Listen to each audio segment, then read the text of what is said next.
they think that it's okay for you to throw things like that at people.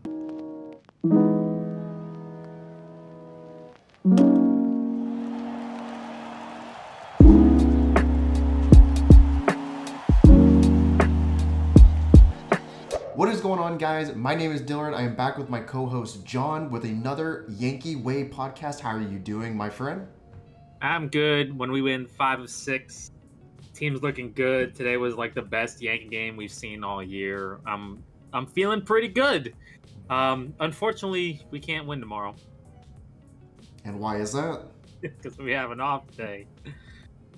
God, it's just off days are the worst in baseball season. I hate off days because it's so boring. I have nothing to look forward to. I'm just like, man, I'm sad because there's no Yankee baseball today.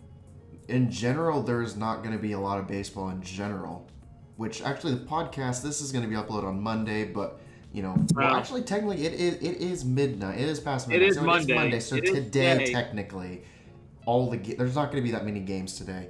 But yeah, let's just talk about the Yankees. I mean, they've been let's talk about the Yankees. They've been a lot more. They've been a lot more entertaining than in recent memory. 7-3 in the last 10 games. Lost the series to the Orioles, unfortunately. Somehow. They beat the Angels. Oh my god. Yeah, that is true. Why is this team good all of a sudden? The Angels were in jeopardy of not just losing the series, but getting swept. So yeah, it was tied game in 7th.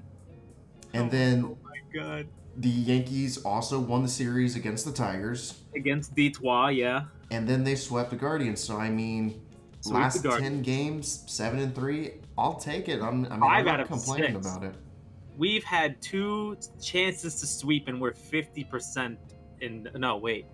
Yeah. I'm trying to think of. We didn't sweep the Red Sox.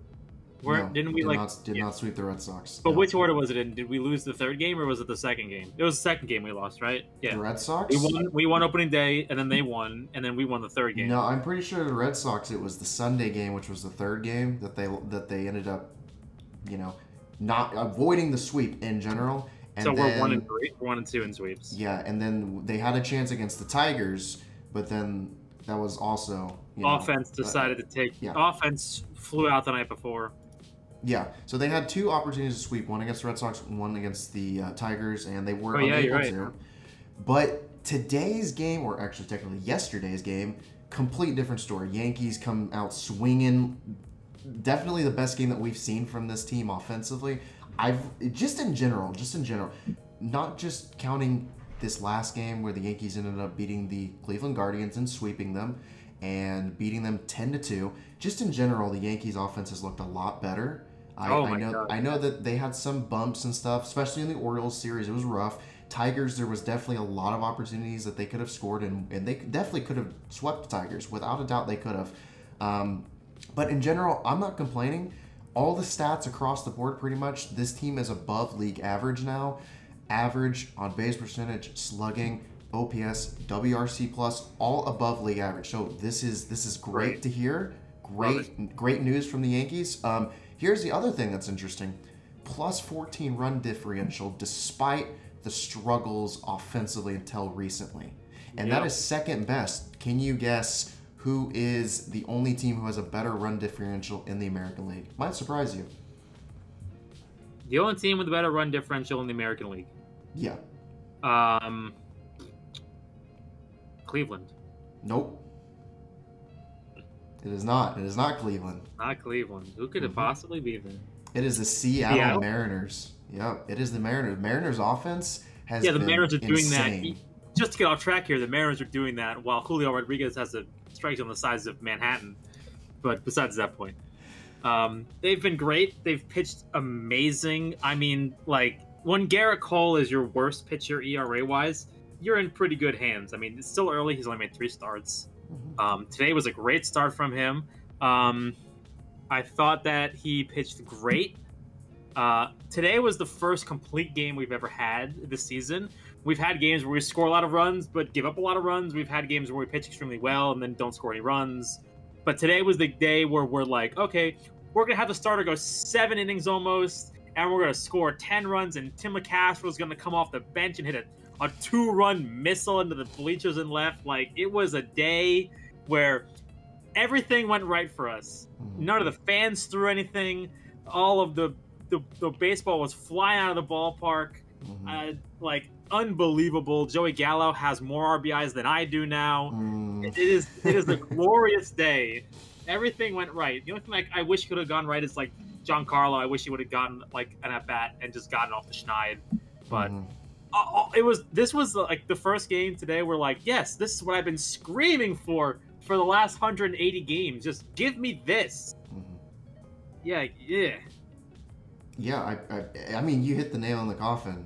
You know, like, everything that could have went right today pretty much went right. The only complaint that I had, which it's not that big of a deal. They still won the game 10-2. It would have been nice to get the 10-zip shutout, but like, who cares? It is what it is. It's not that big of a deal in hindsight. So I'm not gonna be that guy who complains about, like, every little thing. I am more than happy to take the sweep. I mean, who wouldn't be happy to take the sweep? I mean, this team is playing really great baseball right now, and the Guardians were definitely a team.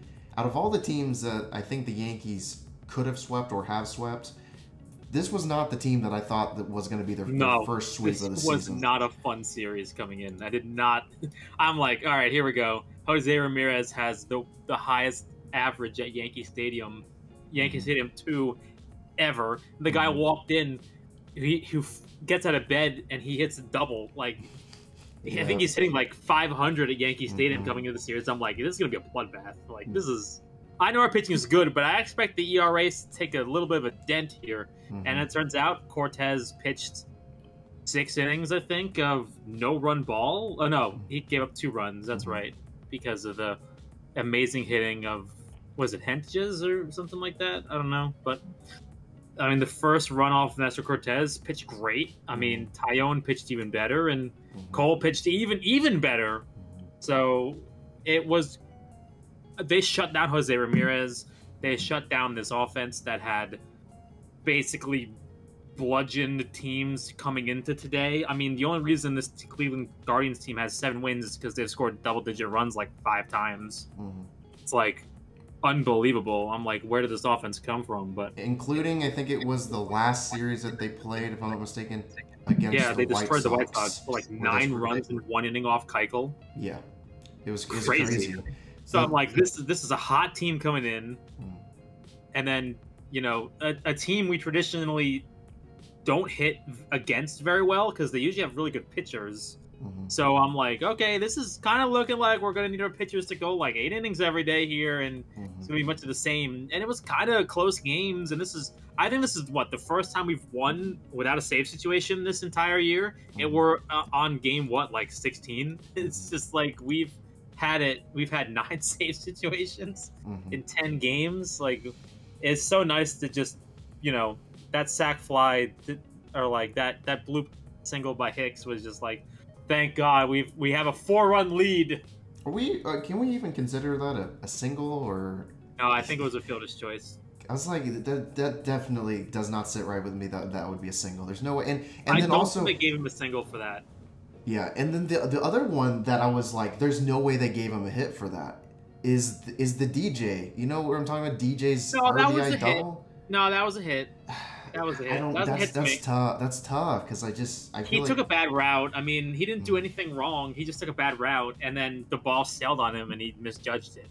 But I don't think that, like, you know, I don't think that he had enough in his glove to consider it that he dropped it. You know what I mean? Like, when you see someone catch it and then just it goes off the heel of their glove, you're like, oh, okay, that's an error. But like, it's like he couldn't reach it. Like, he took a bad route. Like, that's not an error to me. That's just it's an error on him, but it's not an error in the book. You know what I mean? Like, he just. Well, I mean, we're even now because that hit off of what's his face, off of was it Severino? No, yeah. Now we're even because that hit off Severino that like he hit Grossman in the back of the head with, like, that was a hit. Yeah. So now we're even. All right. Just in general, like you're talking about, the pitching's been really, really good. I actually put some side notes and stuff just to kind of tell everyone how good the pitching's been. 2.53 ERA, 3.14 FIP, 1.13 WHIP, 3.17 SIERA, 2.7 F4, which is all of those stats are all above league average. Nestor 1.15 ERA, 2 earned runs in 15.2 innings. Monty 2.51 ERA, still no run support. Get that man some runs. It's honestly so unbelievably comical how he gets no run support. I just don't understand it. I don't get it. They just forget. Have you seen the meme where it's like Jacob deGrom can't believe he hasn't killed a teammate yet? That's basically yeah. I love Jordan that one. Montgomery. That's like the ESPN stat thing. It's like has not killed a teammate this year yet. I love that one. That's like Montgomery is like the same way at this point. So there's that. Sevy 2.08 ERA, 3 earned runs in 13 innings, and then Tyon 3.07 ERA, 5 earned runs in 14.2 innings, and then Cole 4 ERA. He was at a 6.35 ERA before. Casually. Yeah, before his last start, it was a 6.35 ERA. Now he's down to exactly a 4. And I just kind of have to laugh at all the people freaking out that Cole is all of a sudden a quote-unquote terrible pitcher. He's not. He's had a history in the past of not getting off to good starts in the month of March/April. You know, combine those together, if you will.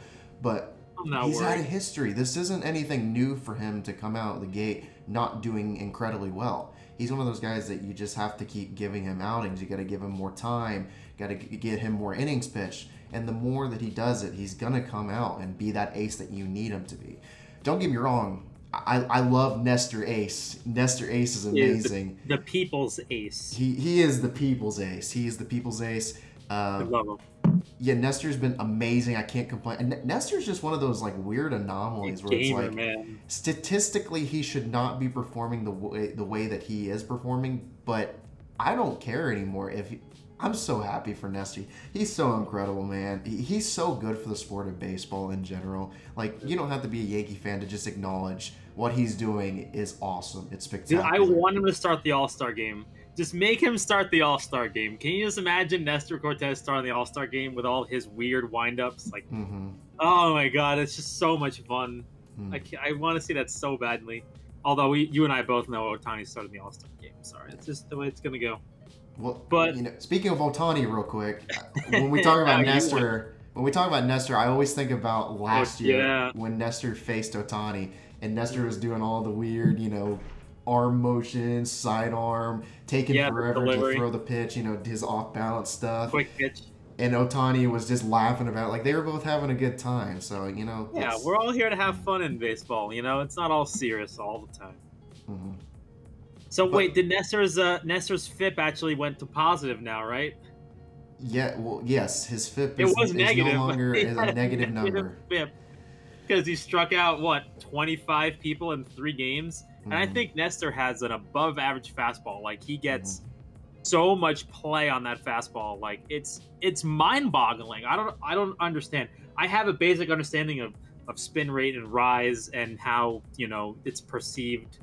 But I don't understand how a guy throwing 91 can generate so much spin on a fastball that it plays like a Garrett Cole sticky stuff fastball, like where he just throws it and then they swing under it by like 3 inches. It's crazy. I don't understand. He just gets so many swings and misses. It's unbelievable. I wanted to say something real quick. I know you're talking about Ramirez, obviously, and Ramirez going into the series with the Guardians. Obviously, the one guy that you want to shut down. 1 for 11 with 1 walk and 3 strikeouts. Talk about shutting down one of the best players in the game. Shut him down. Incredible. Like, he was one of the top 5 batters in terms of weighted runs created. Like, and they just made him look like he's like a number 9 hitter. And like, when they only give up 1 hit today because they were already up by 6 runs, and they said, just throw him strikes, whatever. Like, we don't care. I wish Cole would have gone 7, but I understand. Boone after the game was like, I don't want him to pitch into a jam. I get it. 92 pitches, you know, leave on a positive note. And obviously, you know, our pen is so good. I forgot Wandy Peralta's even in there. Like, he came in and I'm like, oh, that's right. Wandy Peralta's also in the bullpen. I'm like, right. I forgot. Mm-hmm. Really, one of the only big complaints that I can think about. We'll talk about the incident that happened during the walk-off and such. Oh, yeah. But outside of that, really the only thing that I have to complain about is Chad Green lobbing meatballs down the heart of the plate and giving home runs up to Austin Hedges. Yeah. That is less than ideal. You know what? I've thought about it. I mean, at this point, do you want to bring Chad Green back again? I think this is his last year. I mean, do you want to bring him back again? I mean, I think we'd live without him, but if we get him cheap, I'd keep him. But Chad Green is so weird because we're in this dead ball era right now where home runs are gone down, but Chad Green's home run rate has somehow increased, which is weird to me. I don't understand why that's happened. I mean, he made a poor pitch. I mean, that's, he clearly did not want to walk the 9-hitter to get to the number 1 hitter with 2 men on, and he just threw it in too good of a spot, and a guy who was hunting a fastball hit it. Does that mean he shouldn't get any more high leverage situations? I don't think so, not yet. But I mean, at this point, he's kind of starting to get into that area of lack of trust with Boone. And I mean, that's not really unwarranted. But then again, I don't think it really matters because we have like 6 guys that can close, and then then you're like, okay, I guess we'll go to Chad Green, a guy who strikes out 100 people a year. I guess that's who we'll have to go use now, and like I'm fine with that. Like I'm cool with it. Yeah, like I'm not opposed to not having him be in high leverage situations as often because literally this team has a stable of arms. There are so many people that you could go to that would fit that role and get out of a high leverage situation cleanly. It's not it's not like you're just, picking somebody randomly out of a barrel and hoping to God that they'll pitch well. I mean, the whole bullpen is just incredible from... You're not like the Red Sox last year who were like, we've got no one left. Okay, well, who is that guy that gave up the home run to Giancarlo with the grand slam? That guy who was like a 5 or a 6 ERA, and they're like, we've got no one left. Just do your best. Yeah. Like, there's no one in this bullpen that you feel bad about. Like, you're like, okay, we got this. Like, I don't know. I think Chad will be fine. He made one bad pitch, challenging the 9-hitter. Like, I get it. That sucks. But you know what? Sometimes the batter, and we've seen this with Vlad. I mean, like, look, the pitch that Vlad got from Cole, we all agree that it was a good pitch. But Vlad is just a better hitter. Sometimes you just luck into a home run. It happens, especially when you play in a stadium. What was it? He was a lefty batter, right? And he just torched it. Like, that happens, That's the one weak spot of the ballpark, sucks. You unfortunately it didn't matter. We won anyway. Gleyber Torres had a great at-bat. Unfortunately, it was ruined and overshadowed with fans being morons. And I guess, would you like to talk about it now? Yeah, good. You pretty much lead us right into it. Yeah. I mean, like, everyone wants to be upset at Miles Straw, and I understand that there's a line you don't cross. You don't go get in fans' faces. I understand it, but like, I think something else happened here that no one's talking about. I want to believe that, like, it's totally, in my opinion, that somebody probably said something improper. I don't know if it was racial. I don't know if it was just somebody cheering for a player who got hurt. Like, he really went into that wall hard and gave it all. I mean, he tried so hard to save that game, and he just crashed into the wall. I don't know if some fan was cheering an injury or made some kind of insensitive remark. I don't know. I can see both of those situations happening. It happens all the time. Let's not pretend it doesn't happen. It happens. But so he wanted to defend his player, and that's a good teammate. And then the fans just decided for some reason they wanted to throw trash at somebody unrelated to the whole situation across the side of the field. I mean, I don't know what anybody thought, like how they thought that was a good idea. I don't know why. John Boy summed it up really quickly. It's really easy not to be a bad person. You don't have to do a lot to not be a bad fan. Don't throw things. Don't do this. Like, we're not like 5 years old. Come on, like, you be better than that. Like, it's not hard. It's not hard. I don't know if you have anything to say about it, but it's just, it pisses me off because it's just, for the people who love the team and the people who follow this team all, and we get really excited about it, now we have to be embarrassed because a bunch of people want to be 5 years old and want to throw things on a field at a baseball game. They paid maybe $300 to go see the baseball game, and hopefully they're never allowed in the stadium ever again. Yeah, I don't really know if I should say anything else. I feel like you just kind of took the thoughts out of my brain. I'm so mad. Like, maybe if this was the same day as it, I'd be more upset and animated. I'm kind of gotten over it at this point.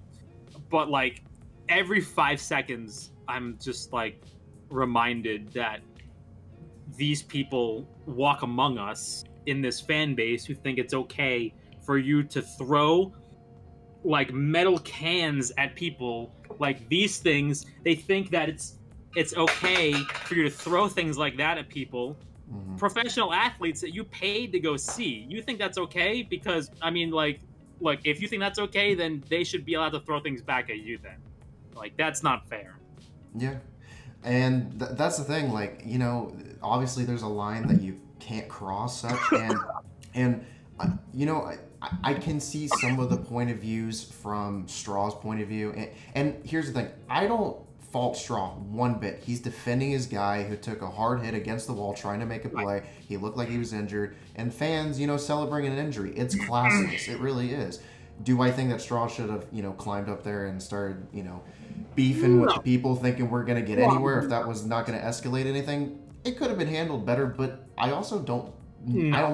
Straw is not the guy who I am blaming for this entire situation. You know, at the end of the day, it's the fans who need to be better. They need to not act like spoiled brats. They don't need to act like children. They need to go and behave themselves. It's not that hard to behave yourself and enjoy the game. Normal people don't throw beer bottles. They don't throw beer cans and stuff. They don't throw things in general at people. No. And here's the thing that doesn't make any sense. They were throwing it. I mean, even if it was Straw, there would still be no excuse for it. Zero excuse. But at least you'd be like, okay, well, okay, they're throwing stuff at Straw. It's probably because of the escalation, you know, in the left field. Still, it doesn't make it right. No, but here's the thing too, though. They were throwing stuff at Mercado. What did Mercado even do? Mercado did literally nothing. It's not justified at all. But like, he is completely not part of this at all. Yeah. Other than wearing the same laundry as them, like, that's it. And here's the thing: there's no excuse for this at all.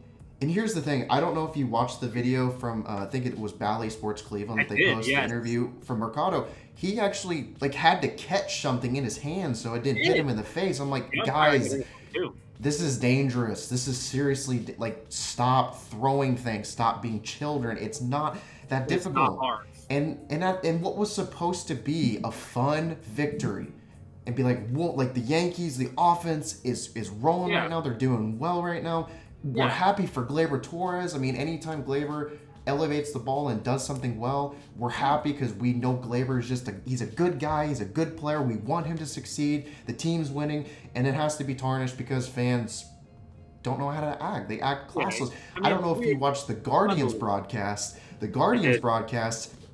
I can't remember who the broadcaster is because there's two different broadcasters and they sound somewhat identical to me. I don't know why they sound so similar to me. Great broadcasters, by the way. Cleveland's got really good broadcasters. Yeah. But besides the point, he was like, what a bunch of buffoons and stay classy. And I was just like, he's not even wrong. Like, everything that he's saying. And I just feel bad. I feel bad, especially. Come on, man. We're better than that. We're better than that. We're not Philadelphia Eagles fans throwing batteries at people. Yeah. But, like, come on, we're better than this. Like, it's not hard. It's not hard to go there and not be an idiot. Yeah. I feel bad. I feel especially bad for Quan because, I mean, all Quan was trying to do was make that play, and then, you know, a bunch of buffoons. Great effort. A bunch of buffoons are. He's a great player already. Yeah. He's been amazing. But, you know, a bunch of buffoons have to ruin it. Yeah, and make fun of him and celebrate an injury.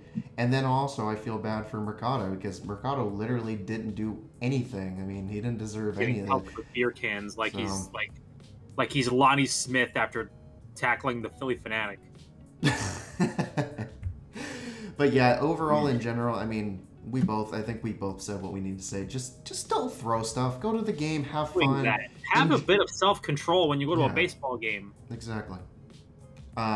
Here's something I wanted to say real quick. I didn't want to say anything in the middle of your speech and then me talking too. I don't know if anybody heard, because I live in a dorm, and I'm not going to cut it out because I'm just going to leave it in there. People notice it, whatever. But I don't know if you heard screaming. I heard a little bit of a noise. There was somebody screaming. I can't do anything about it, unfortunately. It's just college life of living in a dorm. They're probably watching Angel Hernandez highlights. It'll be okay. They basically were...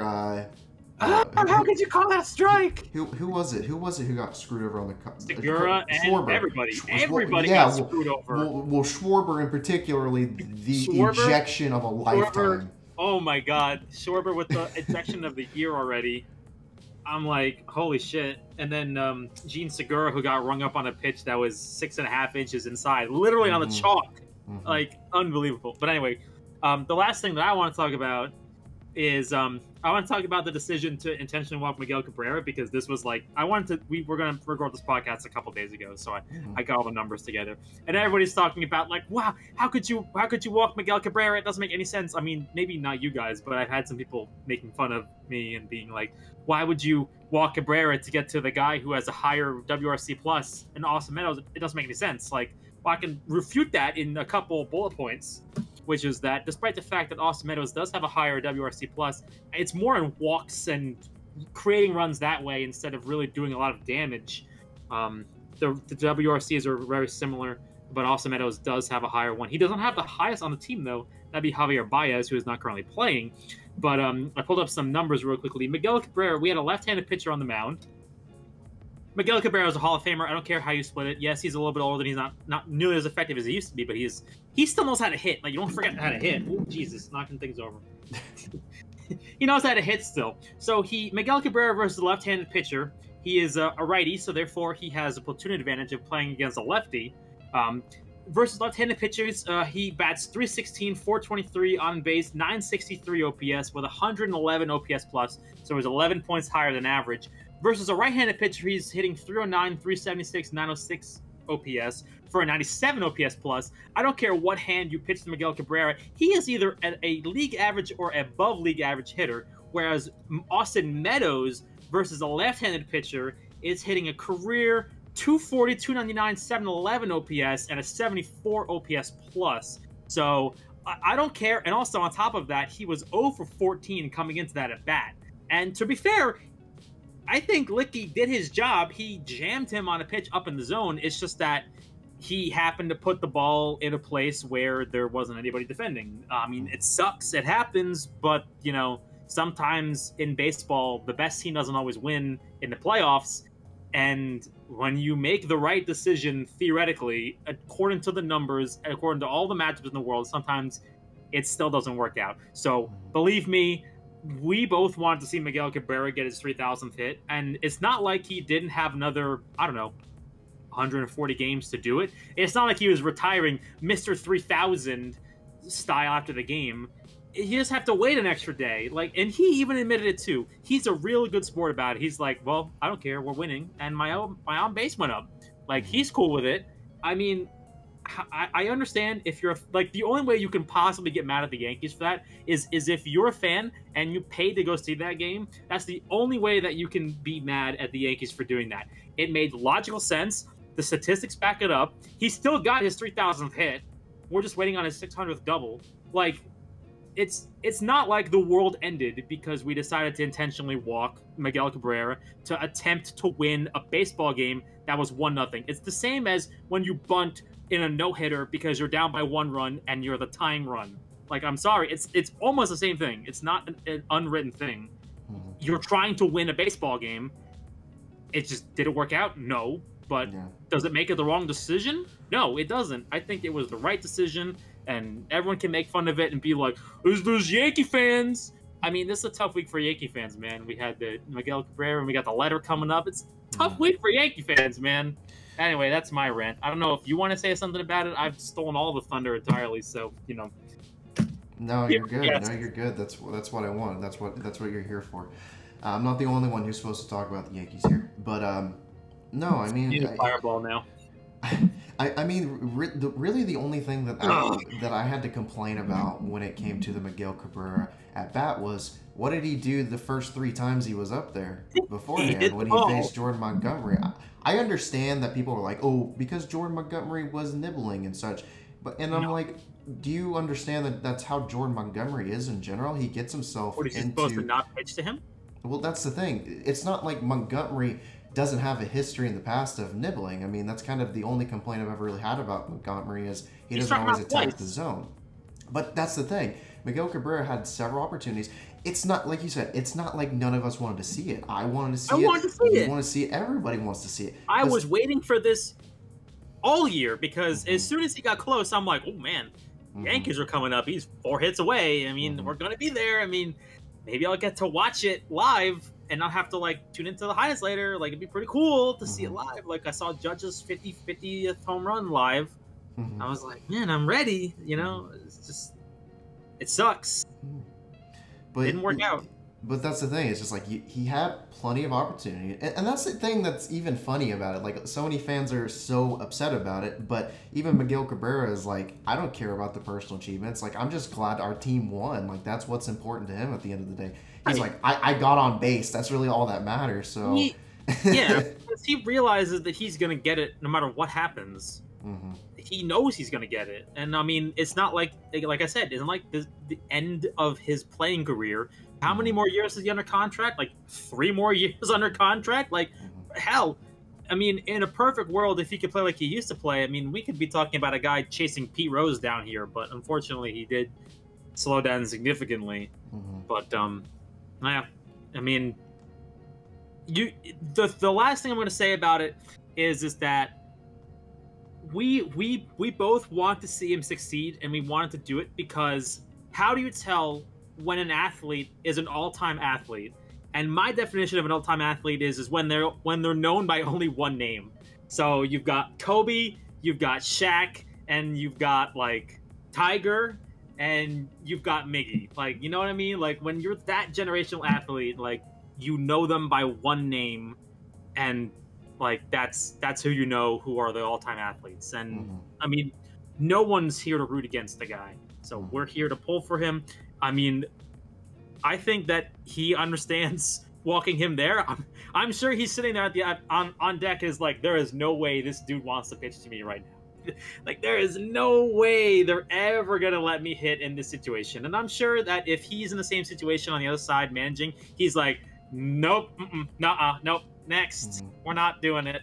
And if you remember, I think Alex Rodriguez got walked before his 3,000th hit too, because the Marlins just did not want to pitch to him to have him win the game on a 3,000th hit.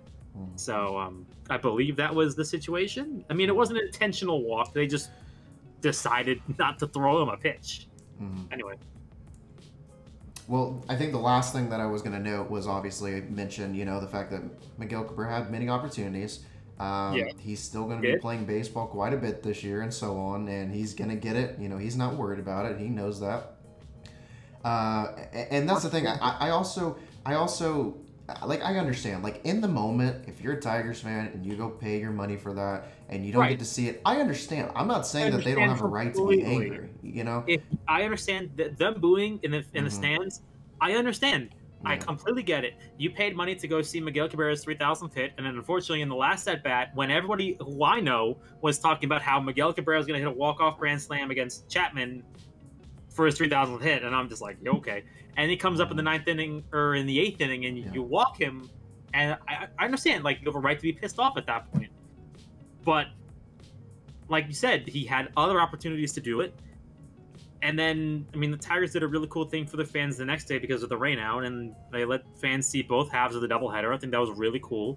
On top of that, there was one other thing I want to say about it, which was that even in a situation where you bring in somebody like that, like, let's say that Miguel Cabrera gets his 3,000th hit in the 9th inning off of Chapman. You and I both know that whenever Chapman has to sit around for a while, he just starts to forget how to play baseball.